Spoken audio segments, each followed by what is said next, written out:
later, right? Yeah. Okay. So a couple of things that I noticed. One is, right at the very end, you took a breath. So this was not easy for you to hear. No. But the other thing that I noticed is that you actually asked him, what is it about? So the whole dynamic was different. Instead of her saying, I'm going, and you going, wait. You said, I'll talk to you later. And she asked you now, what is it about?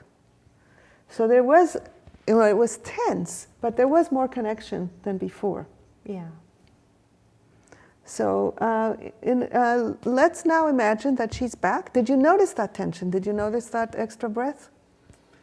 Yeah, and I was having this approach. I didn't want to get into what it was about because I was not wanting to create tension right now. Yeah, so. But if I were you, I would note it and connect with it afterwards, because if you convey to her that you saw the tension, it actually will reduce it. Oh, okay. So fast forward, she's back. Hey, so is now a good time to talk? Sure, okay. I noticed you maybe seem a little bit tense now, and I noticed when I brought it up before you went out with Pat that you looked like you were maybe a bit tense about talking to him. Yes, a little bit. Okay. Did this reduce the tension that he mentioned it? A little bit. I'm still nervous about where this conversation is going to go, but yeah, it's nice to just have that out in the open. Yeah. It's amazing how we think that we can delude ourselves and others and pretend like there's nothing going on when it's so apparent that something is going on, and how there's a little bit of relief from just naming what's happening, but not a whole lot. Right. So, and now I assume I'm going to carry on in this connecting way. I would like that very much. Okay. But I would like that not because of how much I care about her, which I do. I would like that because I care about you. I want you to have the quality of connection with your daughter that you would like. I want you to have the experience of being heard. And the more you're able to express yourself in this kind of connected way, chances are higher that she will be able to hear you. That's why. It's not about being a good person. It's about making relationships work. Okay. So, first of all, I just want to say that I really want to talk to you in a way which doesn't increase tension. So that's my aim anyway. Okay. Just so you know. And get into what it is that I'm concerned about. It's basically that I know you're starting the junior year. I know you've only got 2 years left of high school and to get into college and all that stuff. And I'm thinking it's a really important time for you.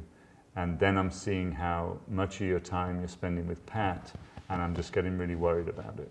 So I'm wondering how you feel hearing me say that. I'm nervous, and I'm wondering where this is going, because you've said stuff to me before that indicated you weren't crazy about Pat. So I'm a little bit nervous. So I love it the way our children just serve as mirrors, because basically what she's saying is, are you really saying the real issue? I'm not sure. Isn't that what you're saying? Yes. So what's the real issue, Dad?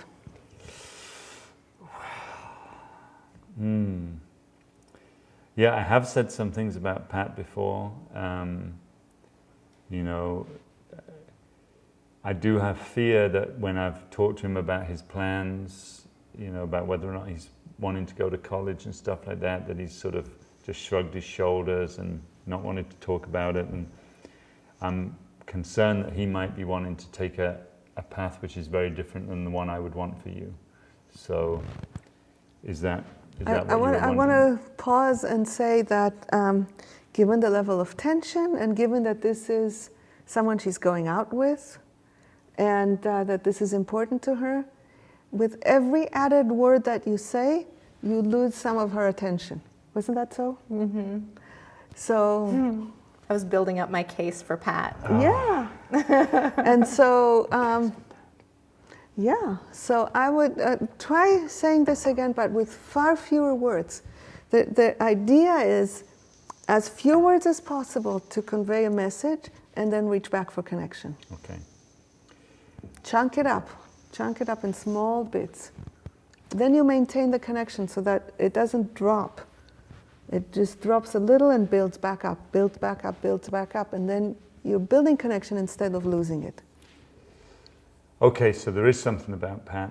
I'm worried that if he's not interested in going to college, that's going to influence your decision. How do you feel hearing me say that? Okay. I mean, I see why you'd be worried about that. I mean... Pause for a second. Okay. You see, in this moment, you created connection. Whatever else she's going to say, she looped back to you. She got your concern. Wasn't that a relief when she said, I see why you would be worried? Mm-hmm. You wouldn't get that if you just, build and build and build all the things that are wrong with Pat. Right. Yeah. Keep going. So I was going to say that I have my plans, and Pat, his are different. College isn't for everybody, but I'm planning on going. Okay. So what's going on, Dad? That's reassuring. Say that. Yeah, that's reassuring for me to hear. I'm less worried about that now. So, yeah, I just want the best for you. I just want you to have a good life, and college is fun and great, and I want you to have that experience. So, I mean, do you understand what it is that's concerning me? Yeah, I think so. I'm also kind of worried. Are you going to try and not let me see Pat anymore? I felt like that's where this was going to go. Right now, I just feel good that I've told you what's up for me, and I don't have anything else to ask about it. Okay, great. All right. Thank you. Now let's try the harder part. Oh, all right. Which is, not all teenagers are fortunate enough to have dads that would open their hearts and talk like human to human. Yeah. And my desire is to empower you and other teenagers to be able to create connection with your parents, even though instead of that power struggle that you get into where you want your autonomy and they are so worried about what you're doing, how can you work in a way that would create connection? So let's see what happens at the door. Okay. When he's trying to hold you up. Okay. How can you say something brief and short that would create connection, and so that when you say that you want to talk about it later, it's not going to sound like evasiveness, but somehow to find a way to convey that his concern matters to you. Okay. You start at the top. Okay. So, bye, Dad. I'm going to go meet Pat, so I'll see you later. Actually, Joanna, I need to talk to you about something right now. It's kind of important. Oh, okay. It sounds like it's a pretty pressing issue for you right now, and I'm noticing I'm feeling a little bit torn because I'm late to meet Pat right now, and I want to talk to you about this, and I'm just wondering if you'd be willing to talk about it when I get back. Did you get a sense that she cares? Yeah, I want to double check, but I got a bit of a sense, yeah. Yeah. Okay. So you got some distance. Was it hard to do this? No, not too bad. I felt like, especially telling him that I was torn, felt like I was still being considerate of Pat and also of my dad. Yeah. So I liked the... Yeah, it's really hard to be in the middle between two people who want you, isn't it? Yeah. And who I love, Yeah. so... Yeah. Yeah.